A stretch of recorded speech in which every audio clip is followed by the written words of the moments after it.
और कस्टमर को अगर क्रेडिट कार्ड चाहिए, तो इसके लिए कस्टमर को किसी बैंक के पास जाना होगा जो बैंक क्रेडिट कार्ड इशू करता है। तो दिस इज अ बैंक, ये एक बैंक है, और चूंकि ये बैंक कस्टमर को क्रेडिट कार्ड इशू करने जा रहा है, इसीलिए इस बैंक को हम कहते हैं इशूअर बैंक। तो इशूअर बैंक जो है ये कस्टमर का बैंक है। Issuer bank is the customers bank. Okay, अब यहां इशुएंस का प्रोसेस क्या होगा? तो एग्जैक्टली सेम होगा जो कासा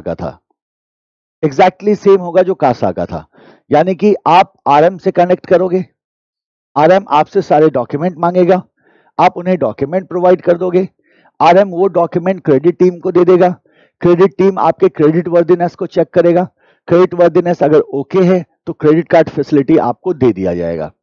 यानी कि ये जो इश्यूएंस का प्रोसेस है it's same as the CASA, कोई फर्क नहीं है, एग्जैक्टली सेम पॉइंट्स को हमें लिखना होता है। तो यहां इश्यूएंस का प्रोसेस हुआ, और इश्यूएंस के प्रोसेस के तहत इशूअर बैंक ने क्या किया? कस्टमर को क्रेडिट कार्ड इशू कर दिया। ये क्या हो गया? आपका इश्यूएंस हो गया, और कस्टमर को क्या मिल गया? क्रेडिट कार्ड मिल गया। क्या बोलेंगे कि जब हम इश्यूएंस के प्रोसेस को देखें तो हमें क्या दिमाग में रखना है? कासा के प्रोसेस को दिमाग में रखना है। कासा और इश्यूएंस में कोई फर्क नहीं होता, सेम प्रोसेस है दोनों का।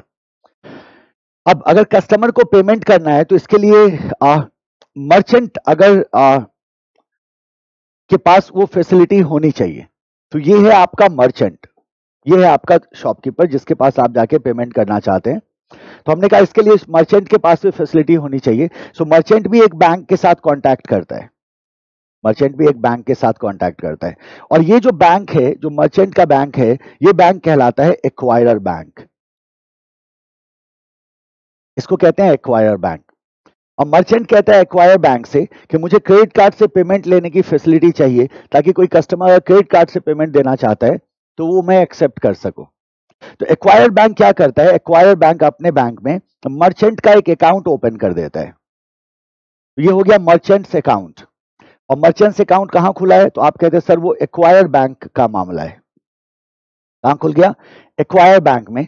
और एक्वायर बैंक क्या करता है? मर्चेंट को एक डिवाइस प्रोवाइड कर देता है जो जाहिर सी बात है कनेक्टेड होगा, and that device is called as POS, card reader machine. इसको कहते हैं point of sale card reader machine, जिसके मदद से कार्ड को क्या किया जाता है? रीड किया जाता है। Point of sale card reader machine, point of sale card reader machine, POS card reader machine कहते हैं उसको। अब ये कार्ड रीडर मशीन जो है ये मिल गया किसको? मर्चेंट को। और एक्वायर कहता है कि अब आप कार्ड से पेमेंट ले सकते हैं।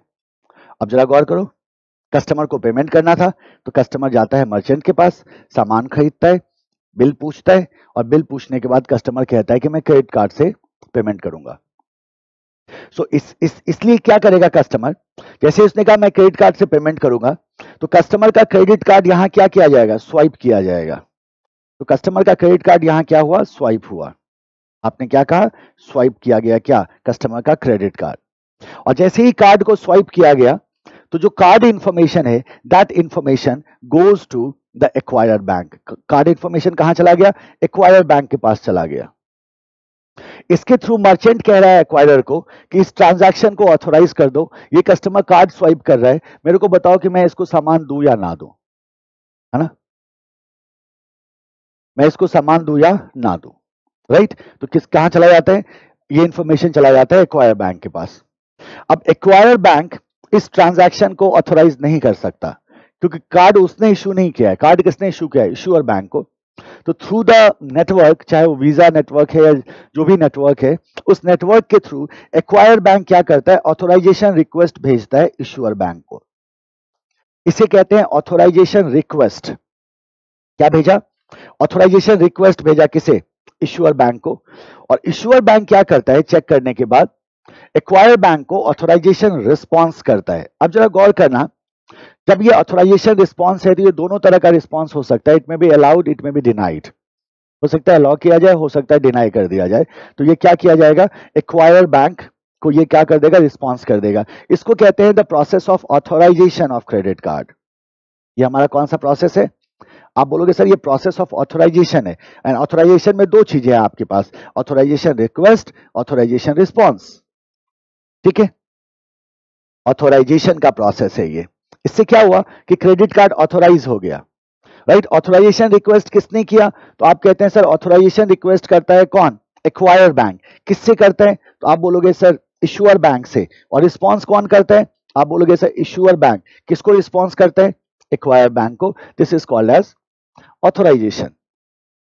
जैसे ही ऑथोराइजेशन मिल जाता है तो फिर ये क्या करेगा? एक्वायर बैंक इस ऑथोराइजेशन के आधार पे यहाँ के ट्रांजैक्शन को क्या करेगा? ऑथोराइज कर देगा। और जैसे ही ट्रांजैक्शन ऑथोराइज हुआ, बिल प्रिंट होगा और कस्टमर से बिल पे साइन करा लेगा मर्चेंट, उसको सामान देगा और भेज देगा। इसको कहते हैं ऑथोराइजेशन का प्रोसेस। तो देखो पहला प्रोसेस क्या होता? इश्यूएंस का, जो सिमिलर टू कासा है। दूसरा प्रोसेस क्या है? ऑथोराइजेशन का, जिसको आपने समझा। अब मामला आता है सेटलमेंट का। अब देखो पैसा मर्चेंट को मिला? नहीं मिला। पैसा एक्वायर को मिला? नहीं मिला। पैसा अभी भी किसके पास है? इश्यूअर के पास है, क्योंकि इश्यूअर ने तो अभी तक सिर्फ क्या किया है? ऑथोराइज किया है, पैसा तो भेजा नहीं। ये तो इंफॉर्मेशन फ्लो हो रहा है सिर्फ। तो हम कहते हैं पैसा सर अभी भी इश्यूअर के पास है। सो मर्चेंट क्या करता है at the end of the day? Merchant ने क्या किया? जितने लोगों ने उसके यहां से इस तरह का ट्रांजैक्शन किया, उन सारे ट्रांजैक्शन को मिला के क्या करता है? बैच ऑफ ट्रांजैक्शन बनाता है। बैच आप जानते हैं ना, बहुत सारे रिकॉर्ड को एक साथ रखते हैं। तो मान लो 3 लोगों ने ट्रांजैक्शन किया, तो मर्चेंट क्या करता है? 3 लोगों के ट्रांजैक्शन का एक बैच बनाता है और इस बैच को उठा के वो भेज देता है एक्वायरर को। एक्वायरर को बोलता है भाई साहब आपके कहने पे मैंने सामान दे दिया है, पेमेंट तो कर दो। ना तो merchant is asking for payment. तो उसने अगर 3 ट्रांजैक्शंस किए हैं तो तीनों ट्रांजैक्शन को वो उठा के भेज देता है एक्वायरर के पास, बोलता है मेरा पेमेंट कर दो। इस प्रोसेस को कहते हैं बैचिंग। ये क्या कहलाता है? बैचिंग कहलाता है, क्योंकि बैच ऑफ ट्रांजैक्शन को भेजा जा रहा है किसके पास? एक्वायरर के पास। जब एक्वायरर के पास बैच ऑफ ट्रांजैक्शन पहुंचता है तो जो ट्रांजैक्शन जिस इश्यूअर बैंक से रिलेटेड था, एक्वायर क्या करता है? वो ट्रांजैक्शन उस इश्यूअर बैंक को भेज देता है। अब बोलता है भाई चलो मेरा पेमेंट क्लियर करो। अब मान लो एक ट्रांजैक्शन इससे रिलेटेड है, तो एक्वायर बैंक क्या करता है? इश्यूअर बैंक से क्लियरिंग का रिक्वेस्ट करता है, बोलता है कि चलिए आप क्या करिए, फंड मेरा क्लियर करिए, राइट। एंड जाहिर सी बात है, अब इश्यूअर बैंक क्या करता है कि जो भी अमाउंट था उसमें से अपने फीस को क्या करेगा? डिडक्ट करेगा। इश्यूअर बैंक क्या कहेगा? मैं मुफ्त में थोड़ी दूंगा ये सर्विस, जाहिर सी बात है मेरे को भी फीस चाहिए। तो वो क्या करेगा? फीस को डिडक्ट करेगा और फीस को डिडक्ट करने के बाद जो बाकी अमाउंट था वो अमाउंट भेज देगा किसे? एक्वायर बैंक को। इसे कहते हैं क्लियरिंग। ये क्या हो गया? ये क्लियरिंग का प्रोसेस हो गया। क्लियरिंग का प्रोसेस हो गया तो यानी कि फंड किसके पास चला गया? एक्वायर बैंक के पास चला गया। लेकिन ये बताओ मुझे, क्या अभी भी मर्चेंट को मिला है? तो आप बोलोगे नहीं सर अभी भी मर्चेंट को नहीं मिला है, पैसा अभी भी किसके पास है? अभी भी एक्वायर के पास ही रुका हुआ है। तो एक्वायर को जैसे ही फंड मिलता है, एक्वायर क्या करेगा? इसमें से एक्वायर कहता है मैं भी ये सर्विस फ्री में थोड़ी दूंगा। तो जो अमाउंट माइनस फीस मिला था एक्वायर को क्या मिला था? अमाउंट माइनस फीस मिला था ना, इसमें से ये क्या करेगा? अपने फी को, अपने चार्जेस को डिडक्ट कर लेगा।